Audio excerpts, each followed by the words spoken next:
From the New York Times, it's The Headlines. I'm Tracy Mumford. Today's Thursday, April 24th. Here's what we're covering.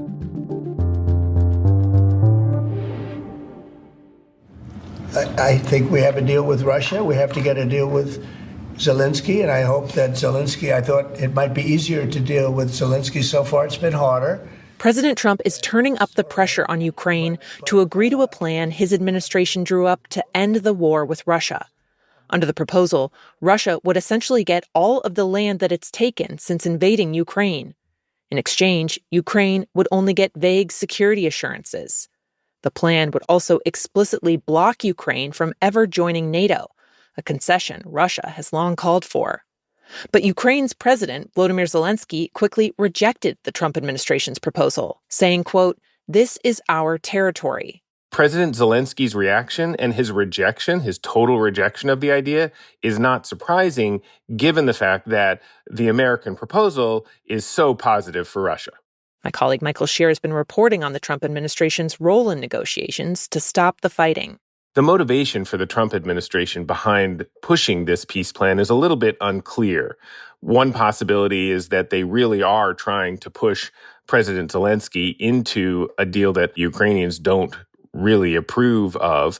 But the other possibility is that this is mostly a pretext. President Trump, Secretary of State Marco Rubio, Vice President Vance, they've all been talking in recent weeks about just walking away from the peace process, saying that, it's too difficult to get these parties back together. And so it's just possible that proposing a plan that is this bad from the perspective of the Ukrainians means that it's basically dead in the water, that it's not really about moving forward with the peace plan, but it's really about setting the stage for the U.S. to wash its hands of the crisis and just walk away from the war.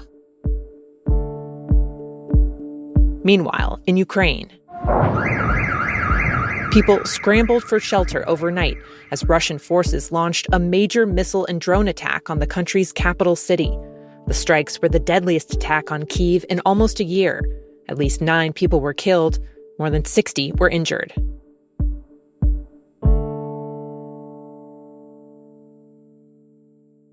Yesterday, a flashy announcement went up online promising what it called the most exclusive invitation in the world. The pitch? Buy enough of President Trump's meme coin, a form of cryptocurrency, and you'll get a private dinner with the president and a tour of the White House. The offer may be the Trump family's most explicit effort yet to profit from crypto. The president launched the coin just before Inauguration Day and holds a large number of them. He and his business partners personally make money every time it's traded. That earned them nearly $100 million in just the first few weeks of his presidency. When news of the offer spread yesterday, the meme coin's price surged more than 60% as people rushed to buy enough to win their spot. The top 220 coin holders will get the invite for the dinner next month. There's even a leaderboard now up on the coin's website. The Trump family's embrace of cryptocurrency has come as the president's moved to scale back enforcement of regulations on the industry. And it's also amplified major ethical concerns that Trump is essentially asking people to pay for access to the White House and is directly profiting from his presidency. One former official who oversaw crypto policy under President Biden said, quote, "They are making the pay-to-play deal explicit."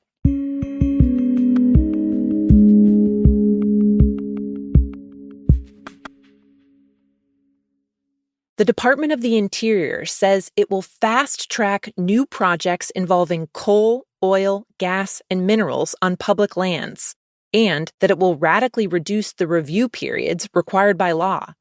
Environmental reviews that normally take a year to complete and give the public a chance to weigh in will now be finished in just 2 weeks.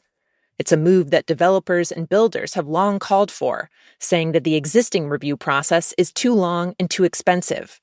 The Interior Department says it has the authority to make this drastic change because President Trump declared a national energy emergency, saying the country's resources are insufficient. But dozens of energy experts say there is no emergency. They point out that the U.S. already produces more energy than it consumes.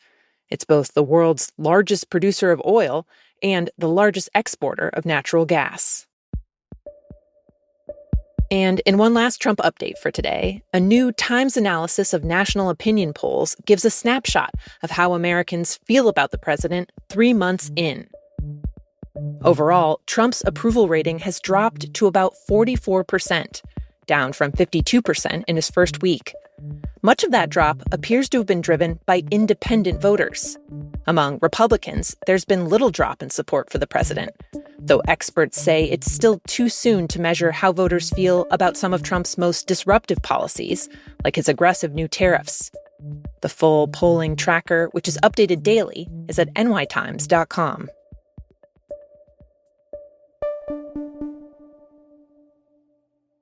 This week, India and Pakistan are on edge after a terrorist attack killed more than 24 Indian tourists.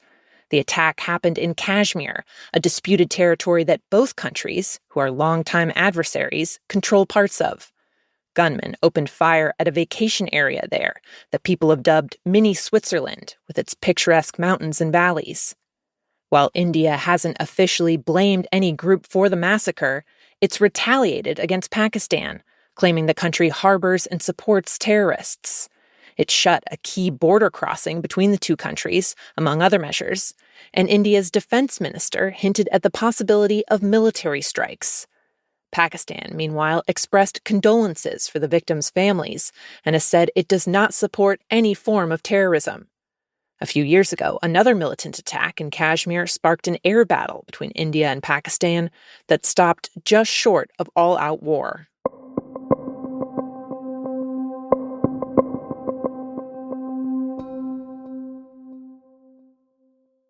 And finally, this sound will make you fall asleep in 6 seconds. If you search for sleep advice on TikTok, Instagram, YouTube, there's actually a military-proven technique to you'll find an endless scroll of various obscure sleep hacks. Here's how you can do it too. Caroline Hopkins-Legaspi is part of the team at the Times that asks experts about the real science behind viral health trends. She says when it comes to sleep, obviously it's very personal, but the experts she talked with did nix a few ideas that are all over social media right now, like mouth tape. Yes, this is a real thing people are doing. They are taping their mouths shut to try and stop snoring. But there are also a number of trending sleep suggestions that do get the experts' seal of approval. Many of these were sort of mental exercises that you can do to get your mind off of, the worries from your day. One of these is a hack called cognitive shuffling, where you think of a word, it can be any random word, and then you think of the first letter of that word, and as many words as you can think of that start with that first letter. And when you run out of words, you move on to the next one. So, for example, say you choose the word apple. You would start with A and think of as many A words as you can, art, air, atrium, then move on to P and think of as many P words as you can, and so on and so forth until you fall asleep. Another one that I found kind of fun is this idea of the house tour. You imagine a house you know really well. It's not your own house, though. Somebody's house that you've been in enough times to sort of close your eyes and picture every detail of slowly walking up to the door, opening the door, noticing the art on the walls, noticing, the furniture. And people on TikTok say they never make it upstairs because they're asleep by the time they get through the first few rooms of the house. Caroline's full list of sleep tips that experts say are worth trying is at nytimes.com.